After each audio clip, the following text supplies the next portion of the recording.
Deuteronômio, capítulo 27. Começamos este capítulo com o terceiro discurso de Moisés. Aqui começa o capítulo de forma solene, dizendo que é a promulgação da lei. O que é forma solene? Aí, oficialmente, a promulgação da lei estava sendo, de novo, formalizada para este povo. E quando começa-se a dizer essa promulgação da lei, você vai ver trechos extremamente semelhantes, e eu sempre procuro buscar as características únicas dos capítulos para que a gente possa refletir. Mas o que me guarda nessa primeira parte aqui, o que me traz muita atenção na primeira parte desse capítulo, está aqui no versículo, na segunda metade do versículo 9, que diz assim: olha, fique em silêncio e escute, ó Israel. Hoje vocês vieram a ser povo do seu Deus. E aí no versículo 10, né? Portanto, obedeçam a voz do Senhor seu Deus e cumpram os mandamentos e estatutos que hoje lhe ordeno. Então, ordem não se discute, ordem se cumpre.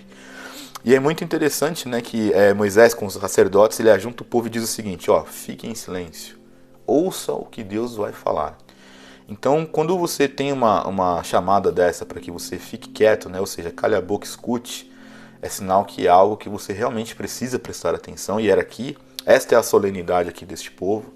Fiquem em silêncio e ouçam, né, o que Deus está falando, porque hoje vocês vieram a ser o povo do seu Deus. Isso é maravilhoso e é uma passagem muito importante aqui da Bíblia. E a partir do versículo 11, você vai ver então que Moisés ele deu ordem ao povo em relação às maldições. O que é isso? Moisés ele ia então repetir: olha, se tal coisa acontecer, essa pessoa será amaldiçoada, e ele exige isso do povo. O povo tem que dizer o quê? Amém, ou seja, assim seja. Exemplo, nós começamos a ver aqui um exemplo disso, versículo 15. Olha, maldito o homem que fizer a imagem de escultura ou fundição abominável ao Senhor, obra de artífice, e puser em lugar oculto. Fecha aspas, e todo o povo responderá: Amém. Então aqui ele vai repetindo todas as maldições de tudo aquilo que ele já tinha falado. Aqui então você vai ver um resumo daquilo que o povo deveria estar mais do que ciente para entender que era algo que era abominável diante de Deus. Exemplo, olha, maldito aquele que desprezar o seu pai ou sua mãe. E então o povo dirá: Amém.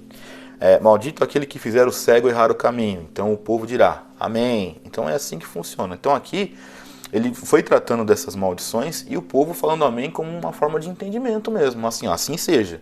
Então o povo estava ali se comprometendo em cumprir as ordenações, os mandamentos, os estatutos, com a profunda consciência de que fazendo alguma coisa que era abominável ao Senhor, que a maldição vinha. E o povo foi concordando. Então, exemplo, maldito aquele que matar o seu próximo às escondidas. E todo o povo dirá: Amém.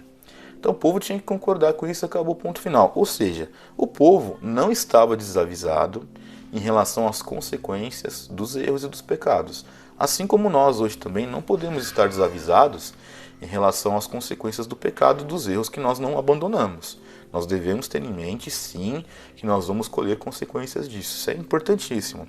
Então nós vemos aqui que nessa primeira parte do discurso aí, do terceiro discurso de Moisés, né, ele trata de forma solene, ou seja, oficialmente, formalmente, a lei foi promulgada, alerta o povo que agora o povo é um povo realmente de Deus, e o povo está muito consciente em relação à maldição, ou seja, em relação aos pecados que podem ser, seriam praticados, né, que podem ser praticados, e as consequências desses pecados.